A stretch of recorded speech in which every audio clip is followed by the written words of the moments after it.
הוא אחד הספורטאים הכי מצליחים בהיסטוריה, מעורר השראה בכל העולם, גם אחרי שהוא פרש מכדורסל כבר לפני המון שנים. אני מדבר על מייקל ג'ורדן, שלא רק הראה את הכישורים שלו במגרש, אלא גם בעולם העסקי, עם שווי נטו של מעל $1 מיליארד. אלה 10 הטיפים שלו. אני באופן אישי הכי התחברתי לטיפ מספר 9. אני מזמין אתכם להגיב פה למטה, לכתוב למה אתם הכי התחברתם, פתיח קצר ויוצאים לדרך.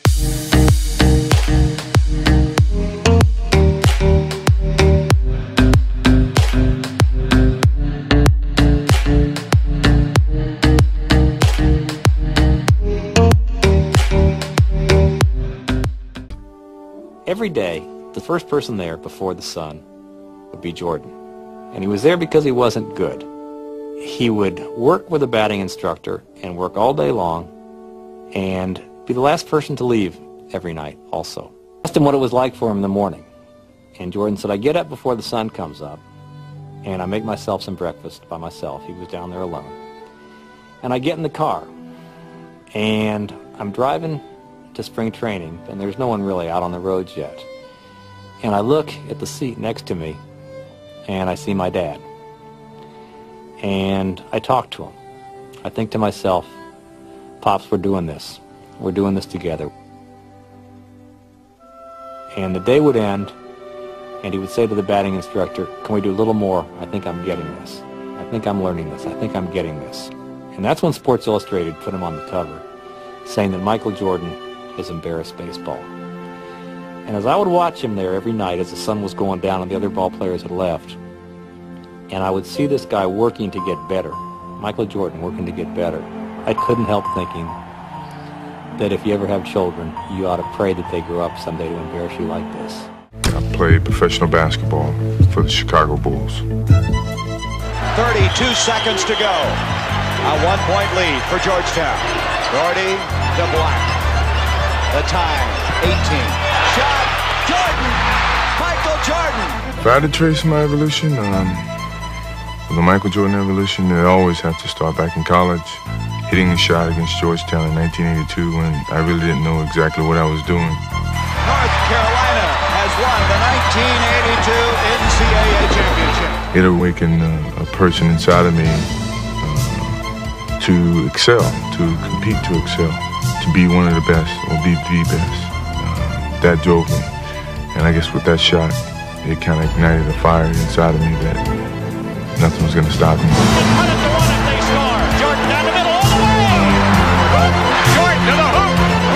Tipped it out to Jordan down the lane, all the way! There's get it to by Jordan, who has it on the break, driving all the way in! Oh, he's got an unbelievable goal! He put it in and it counts! I wanted to excel my game and isolate my game from everybody else. That I was more than just, a few dimensional. Even when it came to Magic Johnson, I mean, Magic Johnson was a crowd pleaser. He was a good offensive player. He was a great motivator. Average defensive player. I wanted to change that. I wanted to take it another step. I wanted to do all those things, that could separate me from Magic Johnson. I'm not saying he wasn't great. He still is great, but we're great in our own different way, and that was motivational for me, and to this day it still is. I've missed more than 9,000 shots in my career.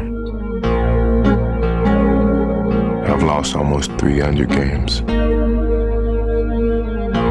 26 times I've been trusted to take the game-winning shot and missed. I've failed over and over and over again in my life. And that is why I succeed. I never feel that I'm at my best. I feel I still have room to improve.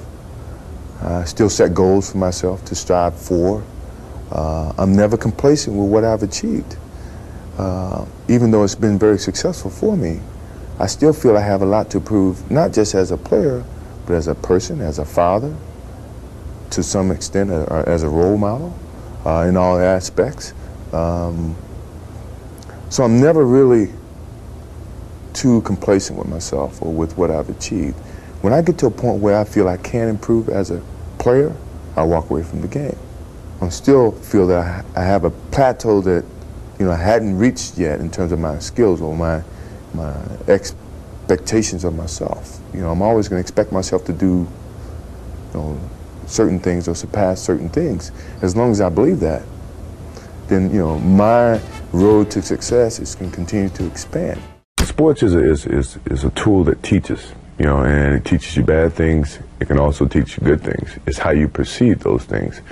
I've looked at every experience that I've had, negative and positive, and taken that as a positive. You know, if I wouldn't change anything because I think it would alter some of the other things that happened.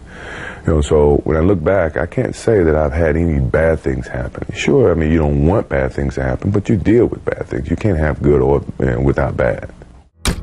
It's not about the shoes.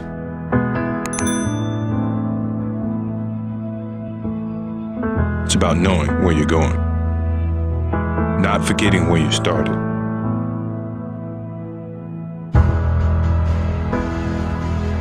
It's about having the courage to fail. Not breaking when you're broken. Taking everything you've been given and making something better. It's about work before glory. And what's inside of you is doing what they say you can't. It's not about the shoes. It's about what you do in them. It's about being who you were born to be.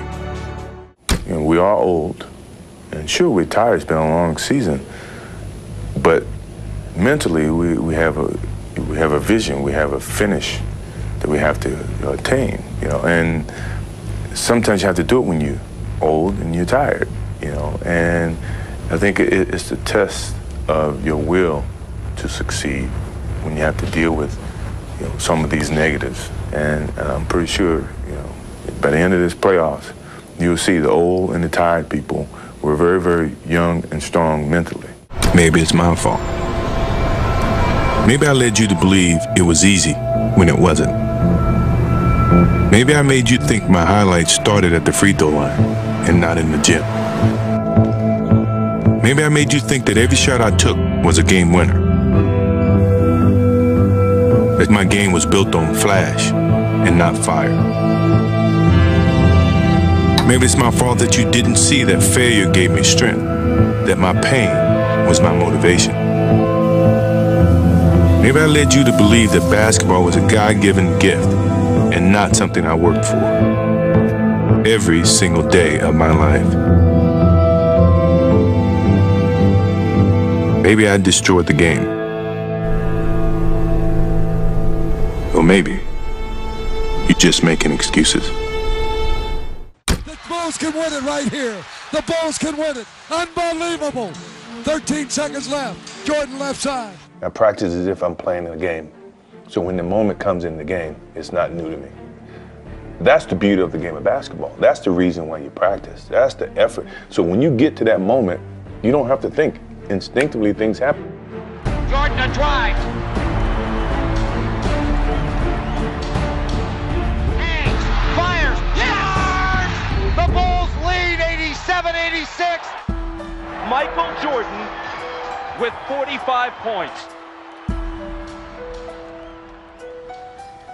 You know, I think it was a very defining moment of what my career was in Chicago. The Chicago Bulls have won their 6th NBA championship.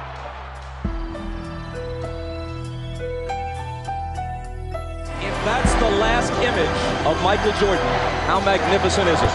אז תודה למייקל ג'ורדן על הטיפים המדהימים האלה. אם התחברתם לסרטון, אתם מוזמנים להמשיך לעקוב אחרי הערוץ שלי לעוד תכנים בסגנון הזה, פיתוח אישי, שיווק באינטרנט, כל מה שאני עוסק בו, אני פה משתף, ותעשו סאבסקרייב, נתראה בסרטון הבא.